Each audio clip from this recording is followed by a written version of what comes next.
জান কোথা থেকে খুঁজে পাচ্ছে কি জানেন।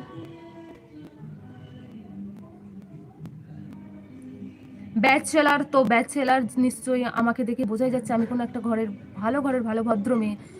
এরকম নোংরা টাইপের কথা তোমাদের মুখে আসে থেকে গো? তোমাকে চিনি না তুমি আমাকে চেনো? এরকম ধরনের কথা বলা জিজ্ঞাসা করার স্পর্ধা তোমাকে কে দিয়েছে? লাইভে এসে বসেছি বলে কি নোংরামো করতে এসে বসেছি নাকি?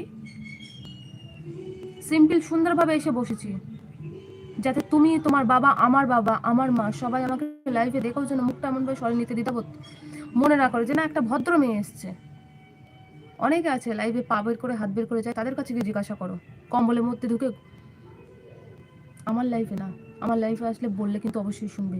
তুমি ব্যাচেলার হও আর তুমি 10 বাচ্চার বাবা হও, এখান থেকে যেতে পারো। পছন্দ হলে ভদ্রভাবে থাকতে হলে এখানে থাকবে, নাহলে আমার লাইফ স্কিপ করে বেরিয়ে যাও। হাইট মারতে আমার 1 সেকেন্ড টাইম লাগবে না, তাতে আমার রিচ ডাউন হয় হোক, কিন্তু তোমাদের মতন নাটক মারা ছেলেবিলেদেরকে আমি রাখবো না।